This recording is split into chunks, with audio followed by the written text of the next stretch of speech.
السلام علیکم ورحمۃ اللہ وبرکاتہ۔ اعوذ باللہ من الشیطان الرجیم، بسم اللہ الرحمن الرحیم۔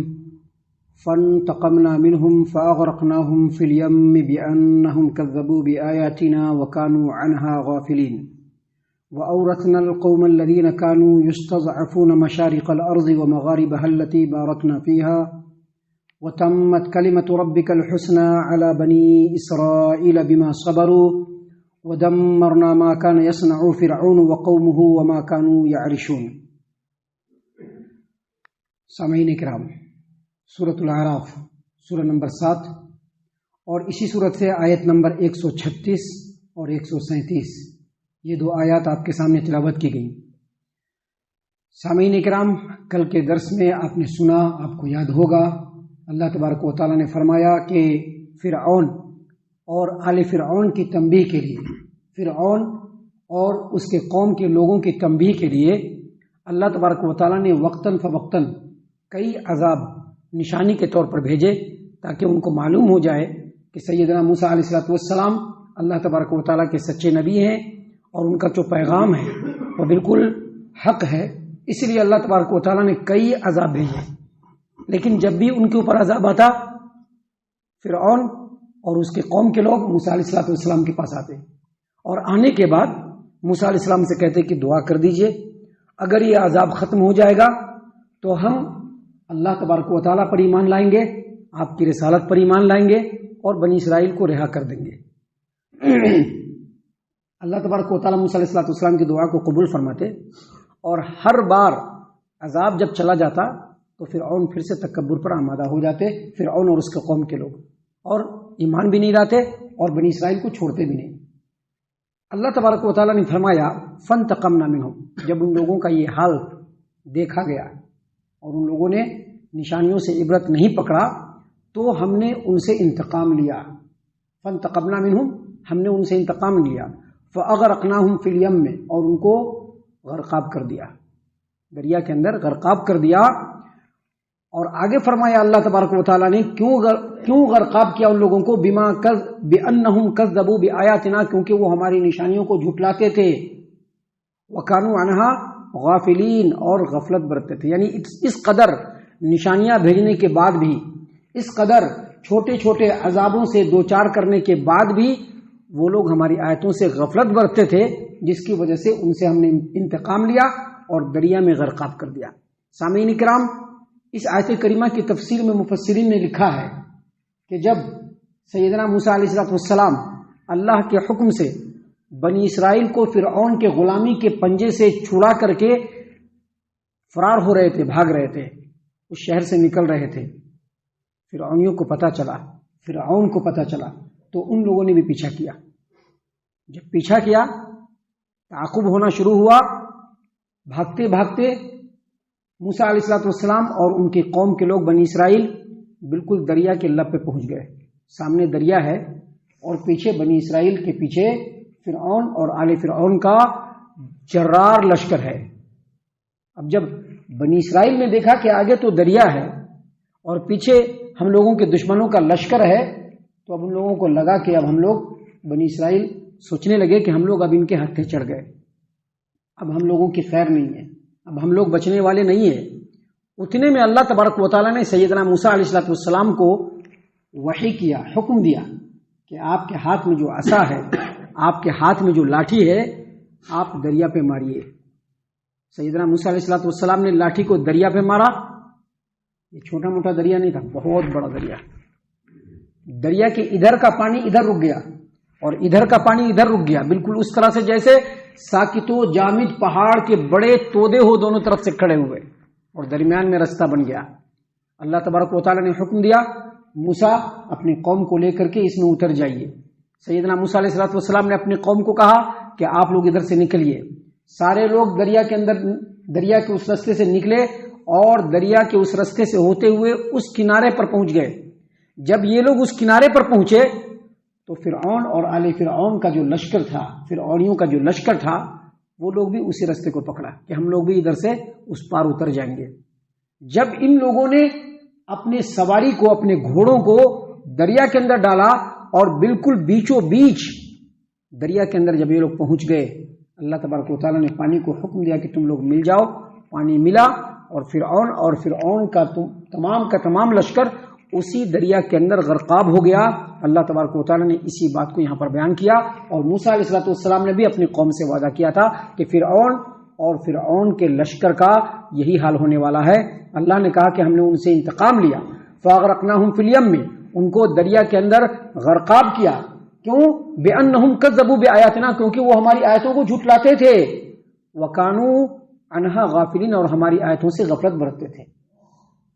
سامعین کرام، اس کے بعد اگلی آیت کریمہ میں اللہ تبارک و تعالیٰ نے فرمایا وَأَوْرَثْنَا الْقَوْمَ الَّذِينَ كَانُوا يُسْتَضْعَفُونَ، اور اس کے بعد زمین کے وارث مطلب ملک شام، فلسطین، اس کے وارث وہ لوگ بنے جو کمزور سمجھے جاتے تھے. وَأَوْرَثْنَا الْقَوْمَ الَّذِينَ كَانُوا يُسْتَضْعَفُونَ، جو کمزور سمجھے جاتے تھے ہم نے ان کو وارث بنایا. کس جگہ کا؟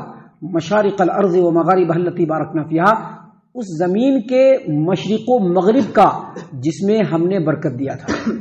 یہاں پر بابرکت جو زمین ہے اس سے مراد ملک شام ہے، جہاں پر ابھی بیت المقدس ہے فلسطین، وہ ملک شام ہے جس کے مشرق کو بھی اور مغرب کو بھی اللہ نے بابرکت بنایا. کیسے بابرکت بنایا؟ بابرکت اس اعتبار سے بنایا کہ وہ زمین انتہائی زرخیز، ہری بھری، وہاں پہ زیتون کا درخت ہے، وہاں پر مختلف قسم کے پھل ہیں، جس کی وجہ سے ظاہری برکت ہے یہ. اور باطنی برکت کیا؟ وہ جو سرزمین ہے نبیوں کا مسکن بھی رہا اور نبیوں کا مدفن بھی رہا. یعنی وہیں پہ نبی پیدا بھی ہوئے، نبی لوگ وہیں پر رہے سہے بھی، اور وہیں پر ان کی وفات ہوئی، ان کی قبر ہے، جس کی وجہ سے معنوی طور پہ وہ سرزمین بابرکت ہے. اللہ نے فرمایا کہ ہم نے اس قوم کو جو کمزور سمجھی جاتی تھی اس زمین کے مشرق و مغرب کا وارث بنایا، جہاں پہ ہم نے برکت ڈال کر کے رکھا تھا. اور آگے کہا وَتَمَّتْ كَلِمَةُ رَبِّكَ الْحُسْنَى عَلَى بَنِي إِسْرَائِيلَ بِمَا صَبَرُوا، اور آپ کے رب کا اچھا وعدہ بنی اسرائیل کے حق میں مکمل ہوا. کیوں؟ کیونکہ انہوں نے صبر کیا.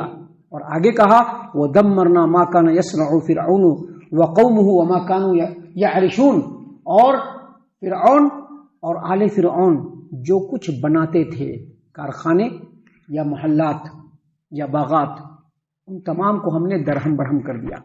دیکھیے یہ جو آیت کریمہ ہے اس کے آخر میں جو اللہ تبارک و تعالیٰ نے فرمایا کہ فرعون اور آل فرعون جو بناتے تھے کارخانے یا محلات یا پھر باغات، یہاں پر یعرشون کا جو لفظ ہے، یعرشون کہتے ہیں بڑے بڑے محلوں کو بھی، جیسا کہ مفسرین نے کہا ہے. اور یعرشون کا مطلب انگور اور جو لترنے والے جو پودے ہوتے ہیں جو چھپڑوں پہ لترتے ہیں، جیسے انگور ہوتا ہے، کدو ہوتا ہے، اس طرح کے جو دوسرے پھل ہوتے ہیں، اس طرح کے باغات وہ لوگ لگاتے تھے. اللہ نے فرمایا کہ فرعون کے بڑے بڑے محلات کو بھی، ان کے مکانات کو بھی اور ان کے باغات کو بھی ہم نے درہم بھرم کر دیا.